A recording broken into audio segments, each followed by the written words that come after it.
Deep in the ocean, an orca pod is on the hunt. But these aren't your average orcas. These guys are organized. Marketing team, did you get those social media posts scheduled for the SEAL migration? Aye, Captain. We even have an automated notification for all pod managers when they go live. They use Monday.com to keep their teamwork sharp, their communication clear, and their goals in sight. Monday.com. For whatever you run, even orcas. Go to Monday.com to dive deeper.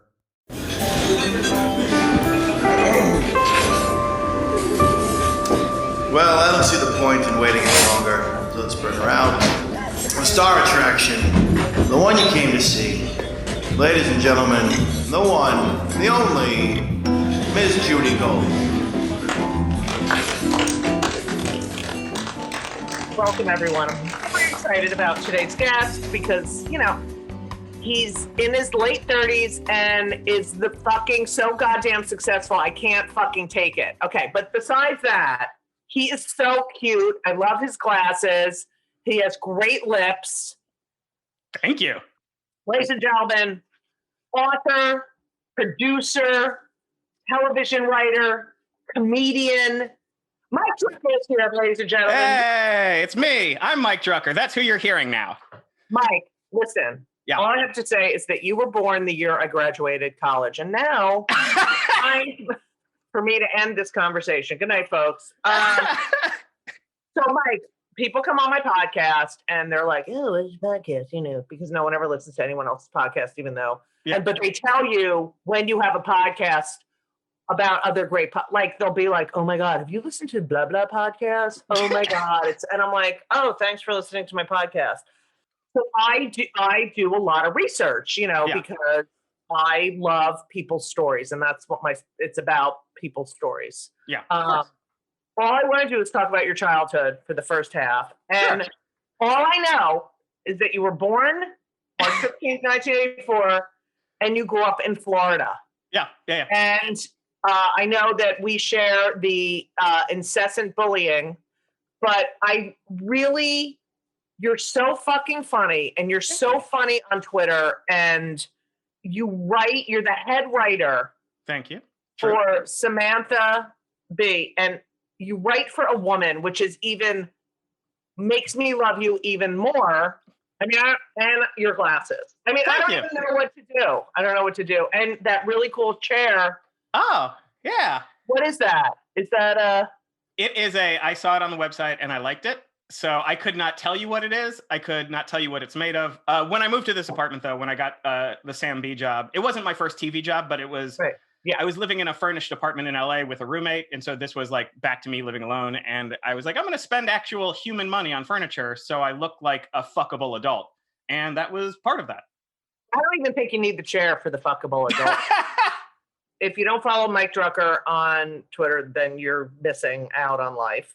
SNL writer, Full Frontal, Tonight Show with Jimmy Fallon, Bill Nye Changed the World, Adam Ruins Everything, video game. I mean, there's a lot to talk about today. So you grew up in Florida, which I just had a fight with my sister over Florida because she was like, "Oh, I love Florida." And I was like, not a fan of the governor. And then, we got in a huge fight because she brainwashed. Okay, so what part of Florida did you grow up in? I grew up in South Florida in Broward County, right outside Fort Lauderdale, about an hour north of Miami. Okay, Jew area. And how many kids in your family? I never have to ask this, but now I have to ask it because I can't find any shit on your childhood. Go ahead.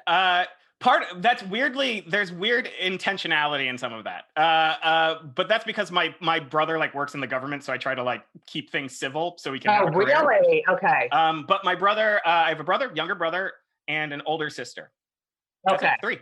And what do they do? And so you're the middle mental child. You're Jan. Mental child. You're Peter and Jan. My brother works for the Department of the Interior. He's on this. He wants to be on the side of good. So the last few years were rough for him. He's not a supervillain. And my sister actually got into TV wholly separate from me. She went to film school and she became a PA, and she's now the line producer for Carpool Karaoke. So it's like a first generation showbiz family. Parents. Parents. Parents. I got them. My dad works for car dealerships in Florida. And my mom was, she was a she's still alive, but she doesn't work anymore. But she was like, one of those people she worked as a cashier at a grocery store. She worked as a cashier at Sears. She had a bunch of She's like a mom. She had the hardest job out of anyone in that fucking house. Yep. Okay. Yep. And apparently did a wonderful job because all 3 kids are successful. You did great. What are their names? Brother's Daniel, sister's Tiffany, father is Dennis, mother is Erica. Dennis, Erica, Daniel, and Tiffany. I really seriously, what's wrong with your parents? Well, my parents, you know what? What's weird is my parents are creative, but they're not always original. Right. And so my sister, I think the story was named because they were just watching TV after my mom gave birth, and there was a character named Tiffany. And they were like, oh, there we go. They say that I'm named after my great-grandmother's maiden name was Mike Klowski, and they say I'm named after that. I don't quite believe it. I feel like it was retconned to that. They had to make that shit up. Right, exactly. I forget what my brother's named after. Yeah, it's not a creative claim. And Erica's a weird name for a woman in her 60s. Like, Erica feels like she should be like 23. Right. It's so funny. Erica, come on. And then it's your mom. Right. Erica, we have to go. We have to go. Right now. No. I know that you were a bullied kid, which I really want to talk about because this is, why we are who we are. Was your brother bullied or your sister bullied? Yes and no. My brother was bullied for a little bit. He was sort of fat like I was for a long time, but he actually lost a ton of weight in middle school, I want to say. So by the time he hit high school, he wasn't necessarily at the top of the food chain, but he sort of lost that one major thing. Unintended. Yeah. Right. Did he go from obese to normal or? Yeah. Like obese to relatively thin. Okay. And then what about Tiffany? Tiffany wasn't, she wasn't bullied, but she was an art student. So I feel like my family bullied her for that. Right. So I think my sister definitely suffered insults and condemnations and cruelty. It just didn't necessarily come from her age group. And she's the youngest and 2 older brothers. She's the oldest. She's the oldest. Oh, she's the oldest. That's right. Fuck, younger brother. Shit, I had it all fucked up. Okay. So everything is average. Is that what you would say? You're have a house or, you live and you go to school. Do you go to public school? I went to public school. I went to public school all the way through. My sister went to Catholic school the first 5 years. My mom's Catholic. My father's Jewish, which is where the confusion comes in. All of my mom's family's in the Midwest. Right. All of my family's in my mom's family's in the Midwest, but all of my dad's family growing up was in Florida. So I grew up entirely around Jewish family members, but raised by a very Catholic woman. That would make me want to eat. It does. It really does. I mean, what mixed fucking messages? Did they have a good marriage? They do now. They didn't have a good marriage then, I would say, but they do now. Right. They're solid. Right. I think the term is codependent, which I know is negative, but I kind of like it. No, I know. I think we all end up that way. Yeah. So, so did you go to religious school or anything? I mean, I went to CCD. I went to Catholic Sunday school. And were your Jewy relatives like, Dennis, what is going on with the kids going to the Catholic school? They were when my parents got married. When my parents got married, my mom's mom was upset because my dad wasn't Catholic, and his mom was upset because she wasn't Jewish. Right. And so I think there was a lot of animosity early on, actual animosity early on. But I think the moment that my mom popped out a grandkid, they were like, oh, right, we get grandkids out of this. Right. And they were totally on board. I will say, though, that it's weird that because I have cousins, because my father's sister has children who are Jewish. And so it's weird when you're you turn 13 and you get nothing. Right, your cousin turns 13 and they get everything. Right. So did you grow up going to family Jewy things? Yeah, totally. Yeah. But that's also why I really know only the big tent poles. When I have Jewish friends in New York and they're like, oh, are you celebrating this holiday? I'm like, I know 4. Right. And they're the ones everyone else knows, even the Nazis. Even the Nazis. So that is so fucking confusing. And your mother was like a practicing. Yeah. How did they meet? How did your parents meet? My mom was actually my dad's boss at a convenience store in Chicago. Wow. Yeah, how about that? But I think he actually like sexually harassed upward, going by the story. Right. Well, so they lived in Chicago and then moved to Florida.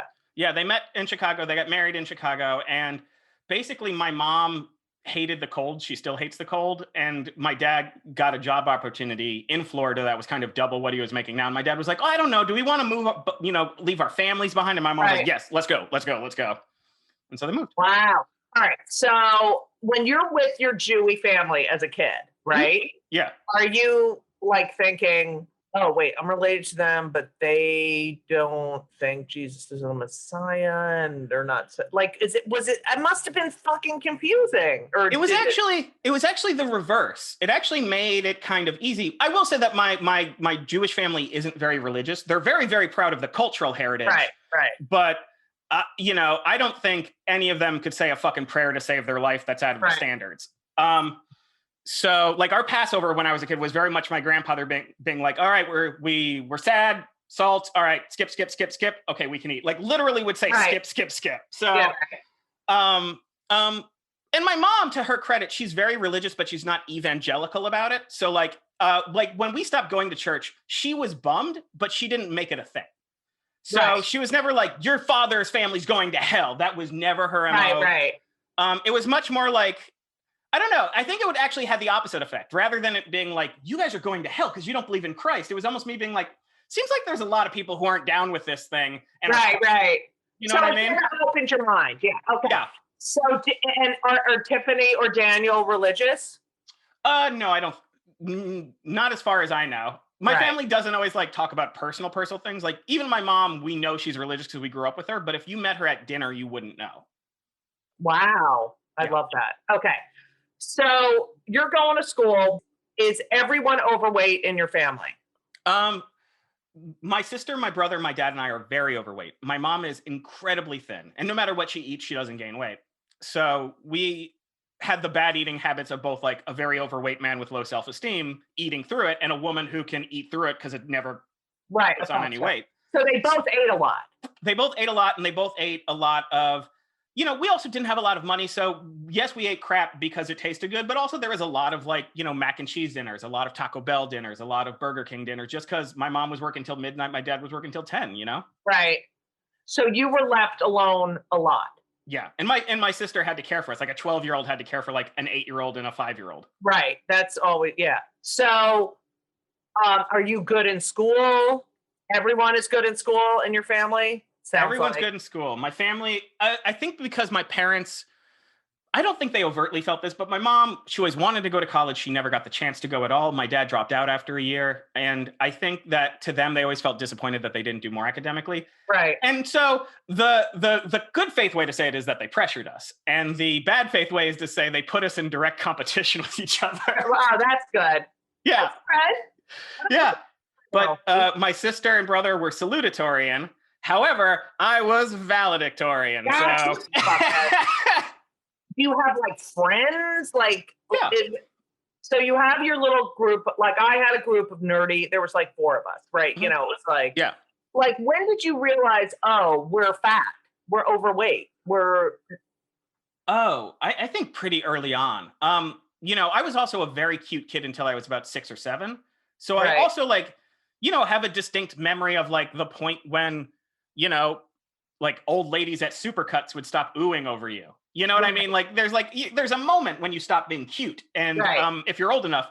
So around 8 or 9, I really chunked up. And I think a lot of it was just the fact that I had been a relatively thin, cute kid. So like clothes felt bad. And especially again, growing up in Florida, when a shirt is tight, it fucking feels tight, man. It's wet and it's gross. Like when you're fat in Florida, you're fat.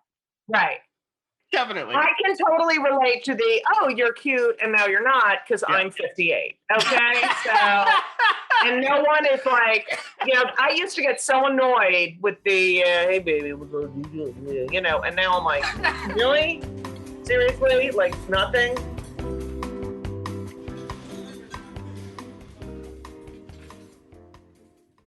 This episode is brought to you by Progressive Insurance. Fiscally responsible, financial geniuses, monetary magicians.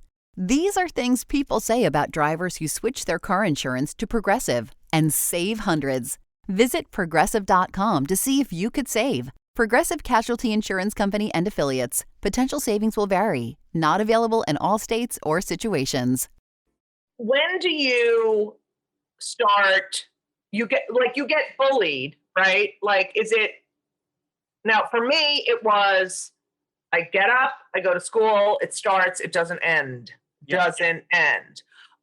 Till I get home.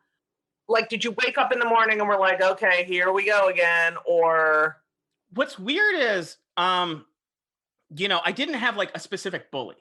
And so it felt sometimes like things out of nowhere, or I would have like temporary rivals, but I would have teachers sometimes bully me. I had this weird thing where I would have teachers, I was bullied for small things. I wasn't always bullied for just being fat, but like, for example, I hung out with a bunch of goth kids, but I was like the fat goth kid. So like, it wasn't even like I was necessarily being like shoved into a locker, but like in the group of friends, I was still being shit on.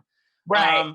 So there was that, or there was like teachers that I would do well in their class, but they didn't like me personally. So they would be weirdly, and again, it's a public school in Florida in like 2001. Nobody's nobody's going to yell at the German teacher, Miss Tice, because she called me fat. But like you would get that, Right. Also, Florida and the public schools, not good. Not good. Yeah. So I would get like, in elementary school, I did have a bully. Middle school, I kind of had a bully. Who was the bully in elementary? Elementary was a guy named Elliot. I forget his last name. It's lost to history. Fuck you, Elliot, you fucking asshole. Fuck you. What's Elliot doing now? I hope he's dead. That could be, like, I would like it to be. He was also he clearly had a lot of insecurity looking back. He was also the kid who like, the kid when you're a kid who's constantly lying, but they're lying, where it's like, my dad has an 80-inch TV. And you're like, no, you don't. No, he doesn't. Yeah, right. And who cares? Even if your father has an 80, if he had an 80-inch dick, then maybe we would care. But no one gives a fuck about your father's television. Right. Okay. Exactly. So are you stress eating? Are you hiding your feelings eating? Are you just like stress eating? Definitely stress eating. Yeah. Stress eating. The moment I learned how to make ramen was like the end of my body at 11. Really? Yeah. Because instant ramen, you just boil a little water, toss it in. When you're a little kid, it feels like you've cooked a meal. Right. I would eat like 3 or 4 of those outside. Are they really bad for you? I bought a whole bunch for Ben. For mine. They're not. They're bad for you if you eat all of them at once. Right. They are good. They're so good, aren't they? So good. They're good. I still eat them. I just don't eat all of them in a day. Right. So I was like that too. I had a joke in my act when I was started out. One of my first jokes about how I was in the marching band, and I had to sell. I can't believe I'm telling this stupid fucking joke. And I had to tell we had to sell candy bars. Yeah. Remember, for the school trips, and I ate all the fucking candy bars. Like, I had to ask my mother for $50, which was so fucking embarrassing. But okay. And I don't think people realize when you look different, all you want to do at that age is just walk in your class. Completely. No, just leave me alone. And no one's saying like, hey, how about that? How about those shoes? Right.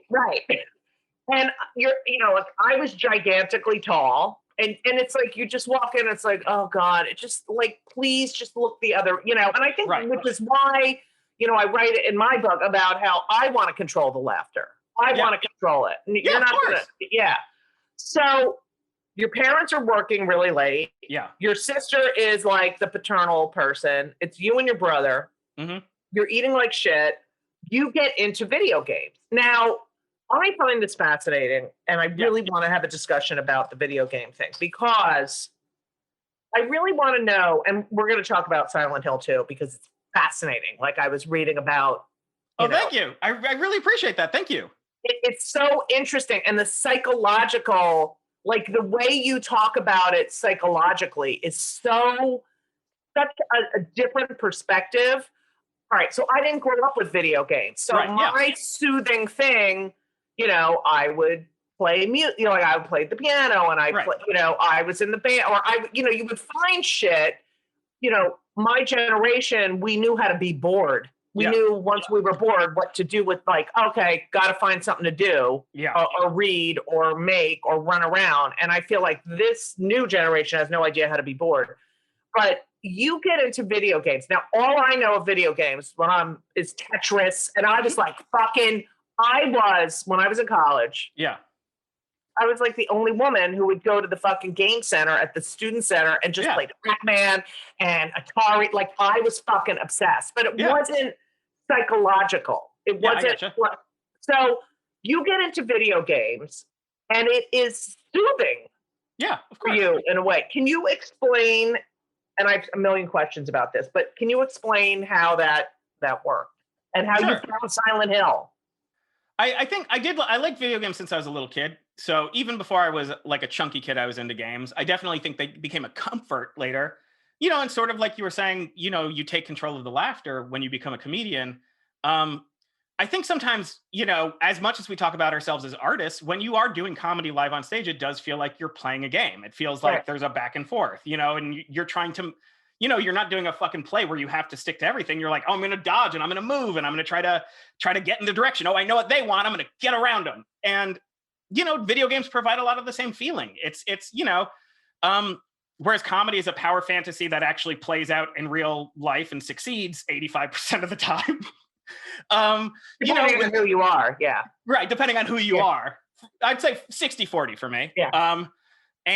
But like in video games, it's, again, you get to take control of the situation. And as a kid, just like, kids mash Batman into Superman figures, imagine that instead of mashing those two figures together, a company was paid a lot of money to basically go, we've animated them and they mash together just like they do in the cartoon. And it looks like the cartoon, it has the same actors, and you're basically playing the cartoon. Right. That's what it felt like to me as a kid, was I got to like, not just experience the cartoon, but I got to have an active participation in it. And you also have a participation in the outcome, right? Of this. Okay. So you have a lot of control. So psychologically, you're leaving this fucking institution where you have no control. Right. And coming home and going into a completely different world where you are the controller. Exactly. Yeah. I mean, look at stuff like Minecraft. Minecraft is after my time. Minecraft came out when I worked at a video game company. Right. But with Minecraft, the reason it's popular is it's basically Legos, but you can make games into them. Right. If you're a kid who has no control over your life, but you can build an entire kingdom with your friends and walk through that kingdom and role play things in that kingdom, that's very appealing. So would you come home from school and immediately that was it? You were sucked into these? Depending on if I had home, I was usually like homework first person. Okay. I would burn through homework if I didn't do it on the bus. Right. But you had to take a bus? Oh my God, I want to give you a hug right now. That's fucking awful. Okay. School bus. Wheels on the bus, man. They go round and round. Yeah, no, usually if I had nothing else or I didn't have like to mow the fucking lawn or something, I would go home and hit the Super Nintendo, hit the PlayStation, hit the 64, hit the computer. Yeah. And your parents weren't like, Michael? Well, the thing is, my parents are also socially broken people. So they didn't have like you're being antisocial. And I think if my grades were doing very poorly, they would have been like, hey, this is a problem. But I think to them, they were like, the one thing that we want him to do well, he's doing well. So let's not broke what's right. You have okay.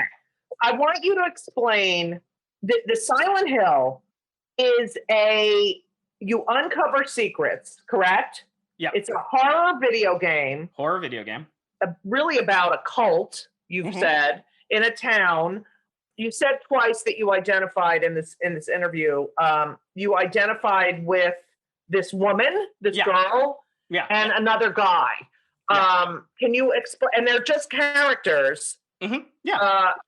So can you talk about that? Yeah. So, if for those who don't know, Silent Hill is a game series. It's a horror video game series, possibly a little bit like Resident Evil, which you might be more familiar with because that's a little more, that's like one step more mainstream. But in Silent Hill, there's this town called Silent Hill that's basically kind of like Twin Peaks. It's a town that has a dark secret, and people who go to that town tend to get trapped there psychologically. And in these games, you usually play one of those people.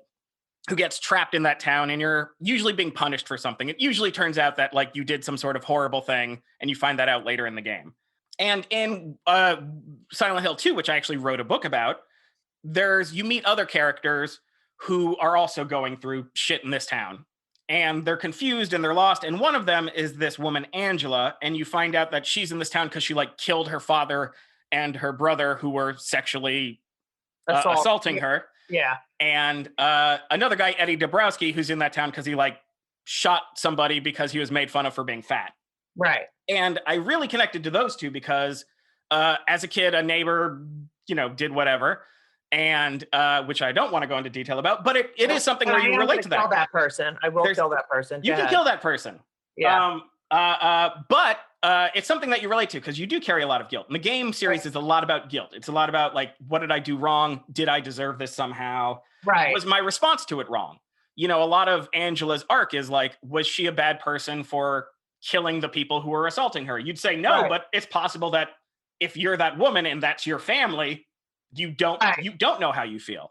And so like, you have guilt with things where you're like, should I have said something? Did I try to say something and it didn't work? Should I, like you blame yourself. So I definitely related to her. And then there was this character, Eddie Dombrowski, again, where it's like that fat rage, which I don't know if you had, or you ever had bullied rage, but there's like, you get bullied enough as a kid, you snap. Yeah. Right. Which is, why we have a lot of massacres. This is going to be a weird question. Do you feel like that because you related to Angela, what was Dombrowski's name? Eddie Dombrowski.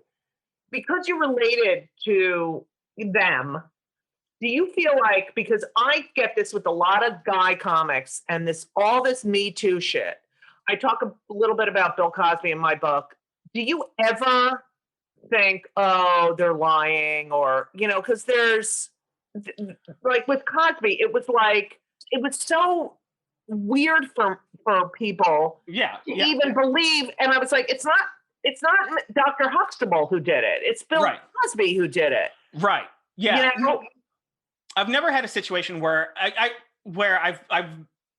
thought like, oh, well, these people, there must be a conspiracy to take down Bill Cosby, or a conspiracy against Louis C.K. Like, I think there's certain situations, like the, no, but like I know what you're saying. The Aziz situation where it's like she told the story to someone else who then wrote that story. I can't with that. That is just beyond. That one, forget it. That is like bad date, didn't read social cues, whatever. But yeah, I believe that it was a horrible experience for her, and she had and it was a horrible time. But again, like, I don't think she was lying. I just think that maybe the editor, in writing her story for her, I don't know how exactly. I don't know. Maybe I'm talking out of my ass. An agenda or not? Yeah. I totally understand that, but I feel like you would be a little more safe for a female comic. Oh yeah, to speak to and not feel like, what did she do? Like that sort of shit that we get all the time. Of course, no, like I look, man. We all know people in comedy. Yeah. We know how many bad people there are in comedy. So on the front end, I'm not going to be like, wait a minute, a guy in comedy did something wrong? Right. So I believe on that set, and on the back end too, I know how shitty a lot of friends of comedians, including other comedians, can be. So I know the danger one puts themselves in by even saying something. Right. It's really slippery slope. So I both believe it happened because I know how shitty people are, but I also believe it happened because lying feels like a much easier much harder path to take than telling the truth. And you definitely have a different perspective, I think, than most straight men. I mean, I also I also hate a lot of dudes in comedy for personal reasons. So I'm just ready to believe. No. Okay. I have a question. As someone who's the generation, older than you, before you, I believe, and I really want to know what you think about this. I have often thought, these kids who are violent and get their hands on real guns and go to their schools and kill people. Yeah. I often think, okay, if these people, because a lot of times, like, they were addicted to video games, I I think sometimes if your brain is not working correctly, that you, every time you get on and you shoot a bunch of people and they're dead, and then you get back on and they're back, that maybe there's this disconnect, like, oh, sure, yeah. Do you feel like there is a link in that way for these kids who are, you know, obviously mentally ill? And if so, what do we do about shit like that, you know? Well, I think, is that possible that a mentally ill kid could take that from a game? I think it's possible. You know, I'm not a psychologist. I think it's possible. However, I think it's so entirely rare. Right. That, you know, what disease are you really curing with it? And if that person's mentally ill, is, you know, that illness looking for any sign? Is that sign going to come from movies or music or what have you? Right. Also, you know, it's kind of a cultural worry that people have had since novels became a thing. Right. And so sometimes I find it hard to like repeat, you know what I mean? Like, you know, saying like rock and roll is going to make people more violent. Right. Oh, I remember. I will say, I definitely think that, you know, it's possible that these things, any popular media presents role model characters that are fictional characters or fake, you know, musicians, fictionalized versions of themselves that are bad role models that people go, oh, I could impress this person or I'm just like this person. Right. But I don't think that necessarily has to do with what the medium is and more like the mentally ill person looking up to an image that's a fictional image of a person who's supposed to be not taken seriously. Right. Was anyone else in your family into the video games? My brother was. My brother was. He's not anymore. He plays sports games like all the time, but he's not like my kids. Yeah, that's what my kids play. Not for me.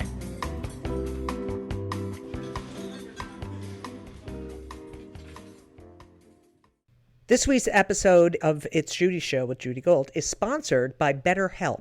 And if you know me, which I think you do because you're listening to my podcast right now, you know that I am a big advocate for therapy. I think it benefits everyone.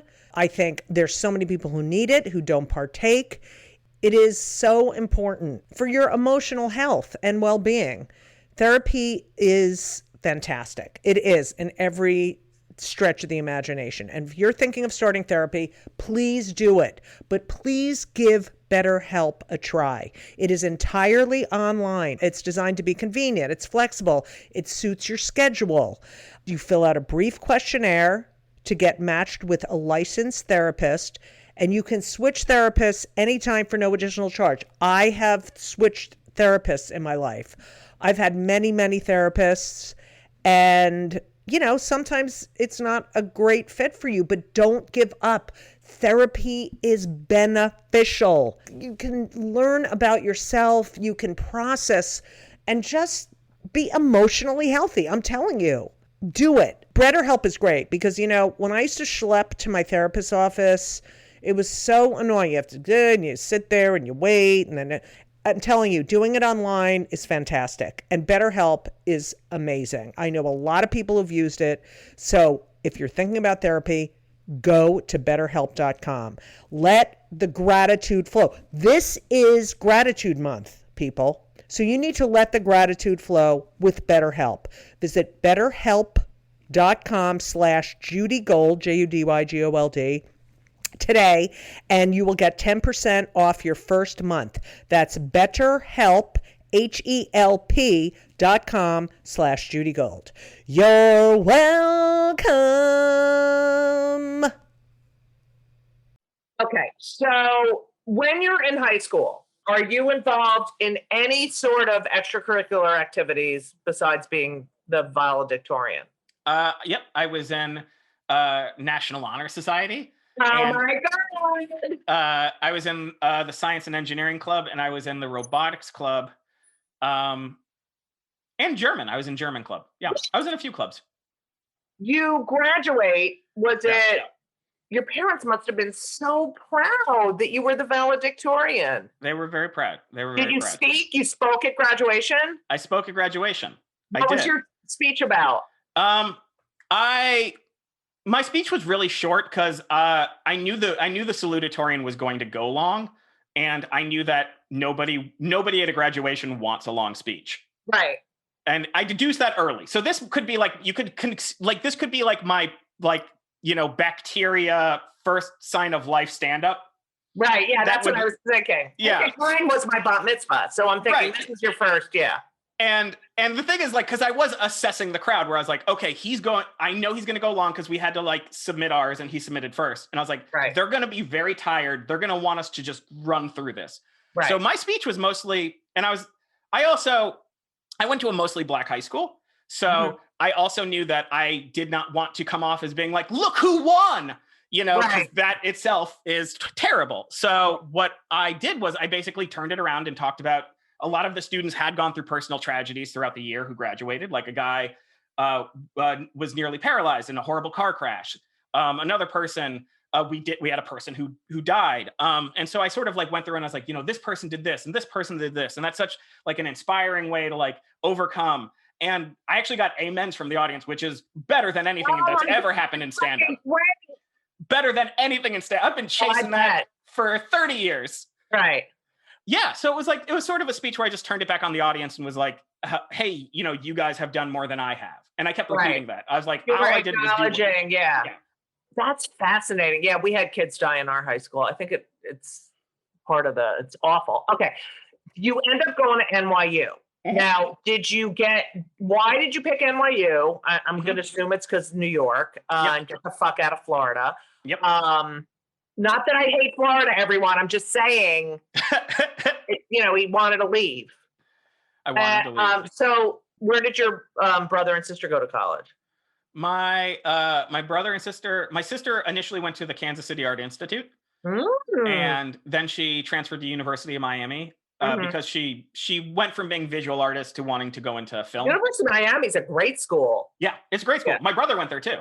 Yeah, that's a really good school. The two schools I applied to were UM and NYU. So wow, that's it? Yeah, you could have gotten into like, you know, Harvard, Yale, Princeton, Stanford. Here's the weird thing is because they would have these meetings where you could have these one-on-ones with them, not like the interview when you're applying, but almost like the, hey, are you interested? Yeah. And each one I sort of came off being like, I don't know if this is really me. It feels like these people value their fanciness in a way I don't quite connect with. You know, like it's almost like I dislike that like frats and sororities are big networking systems. Right. So when someone's like, you know, when you go here, you have a giant networking system. There's a part of me that's like, please. I went through that with my kids. Yeah. Right. And with NYU, it was almost like, I don't know, they drop you off in the middle of the city and you figure shit out. And I was like, that's what I want to do. That's it. So you go to NYU. What do you study? I thought I was going to get into publishing. I should back up a bit. I really wanted to make video games, but in high school, I took programming classes and was catastrophically bad at programming. Right. And so I was like, oh, then there's no other way to make a video game. So I sort of shelved that dream. Right. Okay. And then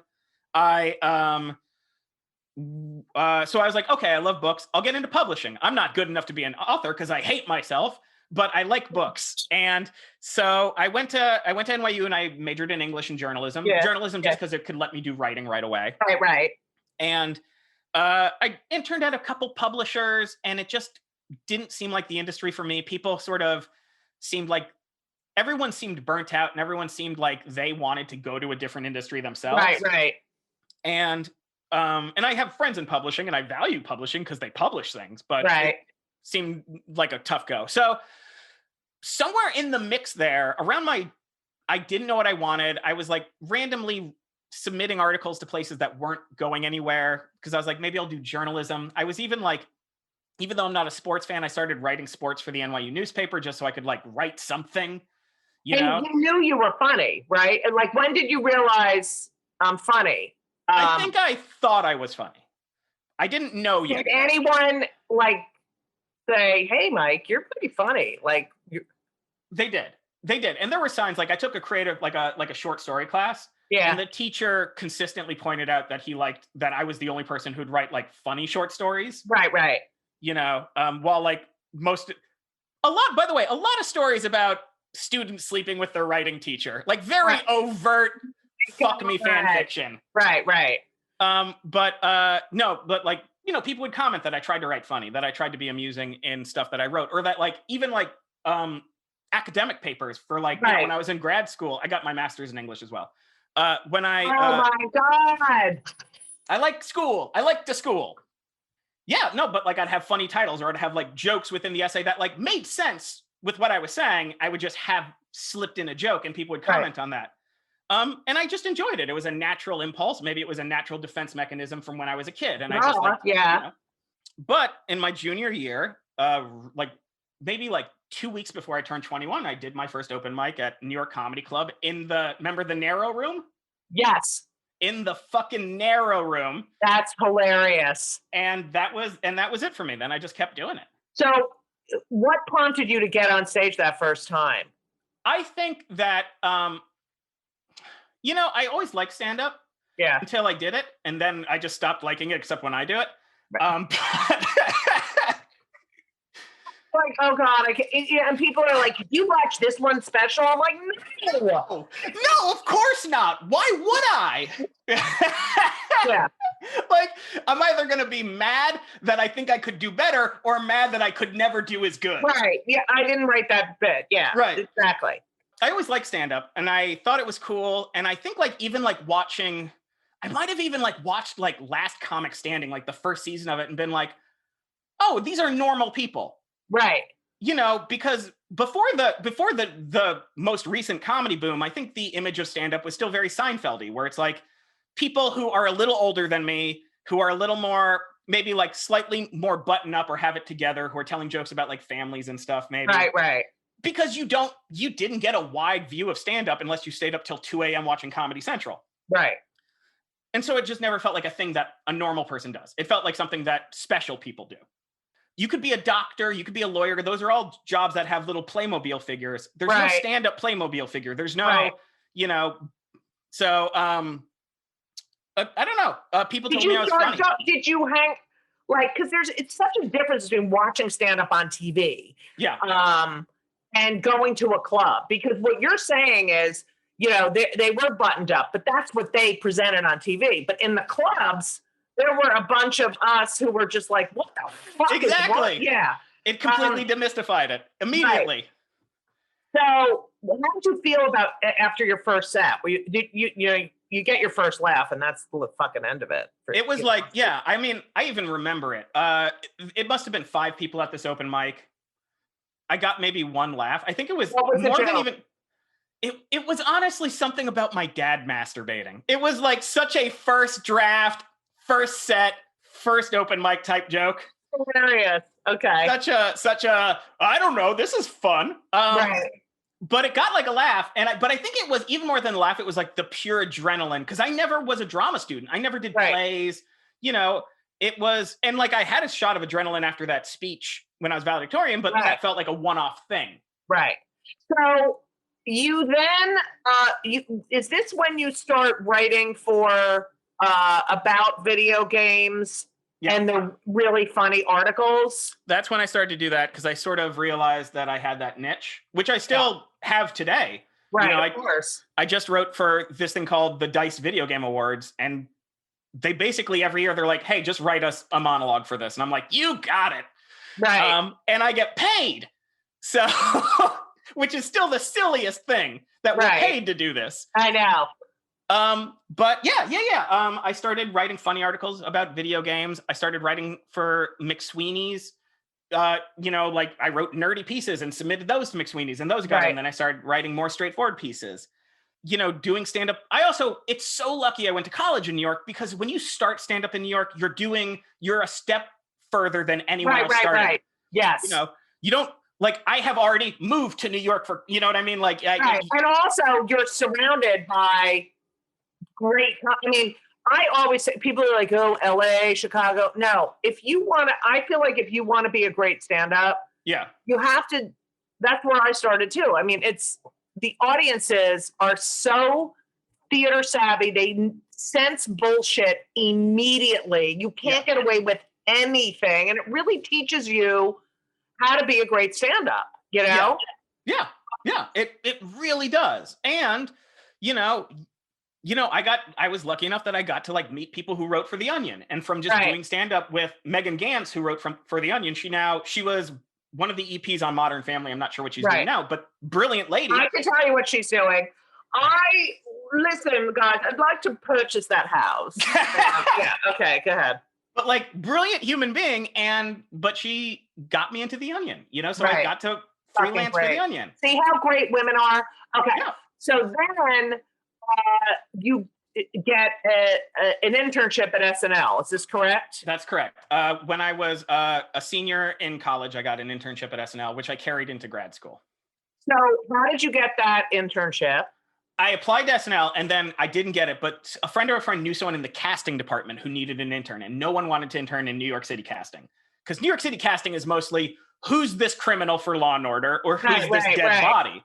Right. And they were basically like, if you intern here a semester, we will get you into SNL. And I was like, sure, fuck it, why not? And so I interned for NBC casting for a semester, and it was actually kind of fun. One, you learned how much of a database all of the entertainment industry is. Like when you're like, all right, looking for this, a that, this weight, this height, and there's like 90 people. Right. And it was cool to see like character actors reading Men's Fitness, waiting to be called in. But from there, I interned at SNL. I was a writer's intern, which is the luckiest break in the world. Oh my God. Who were the writers when you were the intern? God, I was there the luckiest fucking year. I was there the first year Andy Samberg was on the show. It was Kristen Wiig's first season, Bill Hader's first season. Sudeikis had only done like 4 episodes the previous season, so it basically his first season. Seth was head writer at that point. No, Amy was there. Maya was there. Yeah. And and the thing is, the writers know when you like comedy. Because a lot of people who intern for SNL like showbiz, and that's perfectly fine. If you want to become a showbiz producer and produce like Glamour, or be an agent, or be adjacent, arm candy, right. But like, and so me and this other writer, Jessica Conrad, who now writes maybe for The Simpsons. So we were like, we were kiss asses, but at the same time, we clearly demonstrated we love comedy. We talk about people's, like, we go to see the writers' one, person shows that they do at like UCB or something. Like we engage with not just the stars, but also the writers and what the writers thought. Right. And the process. And through that, we were allowed to start submitting jokes to Weekend Update. And Jess got shut like right a fucking way. And I took like a year and a half to figure it out, how to write like a monologue joke. But what was the first joke you got in?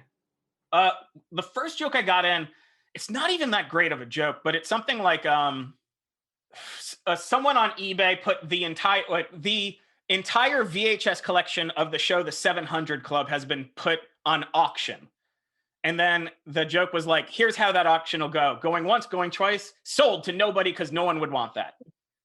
It's fine. It's fine. Right. The best update joke I ever got was the inventor of the trampoline died this week at the age of 85. His friends and family said that they'll always remember his last words, look what I can do. That's the best joke I wrote. I love that.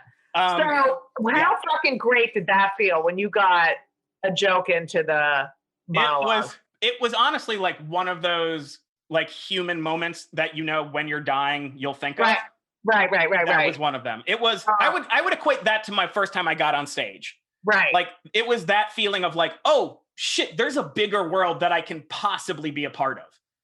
Or in some small way I have. Right. Did you call your parents? Were you like, oh my God? I called my parents. Well, also like, because, and backing up a bit, when you're there, you get like a list of what's going in, including what update jokes are going in. So like, there were 1 or 2 times when I'd have things that would go to dress rehearsal. And they bomb, or they laugh, and they get cut because look, honestly, and I don't blame them now being on the other side of it, you're going to cut an intern's joke before you cut a staff member's joke. Right. It sucks, but them's the breaks. Right. And so I was always very like, don't call it yet. You have a joke. And this happened 3 or 4 times, just cut after cut. And so when I saw it finally was going to air, I was like, I'm not even going to call them until update starts because I'm certain that it'll be cut at the last second. That's the story. That is such a good lesson because people are like, why didn't you tell me that you blah, blah, blah? And I'm like, because I don't believe it until it's literally on the fucking television or in the, like, I do not, even after I filmed it, I don't believe it's ever gonna, you know what I mean? People don't realize that. And are you doing stand-up at all during this time of your internship? Yeah. I'm doing stand-up, but I'm only like 2 or 3 years in. So, right. You know. And who's in your class of stand-up? Oh man, great stand-ups. Emily Heller, Lucas Brothers, who are nominated for an Oscar. Yeah. Mike Lawrence, Dan St. Germain, Jamie Lee. I feel like I'm forgetting like some of the best people. Sean Patton. Sam Morril? No, weirdly. Wow. Wait, did you say Sam Morril? Yeah. Yes. Sorry, I heard Dan Burrell, and I was like, I don't know him, and then I worked backwards. Yeah. I love Sam Morril. Sam is a machine. Yeah, and he's so fucking good. He really is. Like, there's not a lot. He's the one of his generation. I'm not kidding. No, I think you're right. Yeah. There's a class of stand-up that's like stand-up that like I wish I could be, but do not have that energy. Yeah, he's really has such the brain for it. He's so fucking, I love him. Great. Thank you so much for listening to part 1 of Kill Me Now with Mike Drucker. Kill Me Now is produced by Laura Vogel, edited by Colin Schmaling. This podcast would not be possible without the help of Brittany Jo Sandwards. Now, please subscribe. Please leave a review. Please make it 5 stars. Please beg, plead. Please buy my book. Yes, I can say that when they come for the comedians. We're all in trouble. Please. Or the audiobook or the Kindle. It's really great. I'm very proud of it. And you'll love it. You will love it. Go to judygold.com. There's links to buy the book there. There's information on me because I'm so fascinating. And you can follow me on Twitter and Instagram at Judy Gold, JEWDYGOLD, because I'm a Jew, for all upcoming gigs, dates, thoughts, feelings, and that's about it. I'm very happy we're ending this fucking pandemic at some point soon. But still, get your vaccine. Wear your mask, please, and just be well. And if you haven't watched Hysterical, the film that is on, it's a documentary, it's on Hulu, then we're done. We're not friends anymore. So check that out as well. And that's it. And I hope you have a wonderful week and that you tune in next week. And thank you so much for listening. And as we always say, so long. Don't forget to tune in next week to Just Kill Me Now. It's Just Kill Me. Oh. Don't forget to turn for part 2 on Just Kill Me. No, it's not. It's Just Kill Me. No. Judy Gold's Just Kill Me. Just Kill Me Now.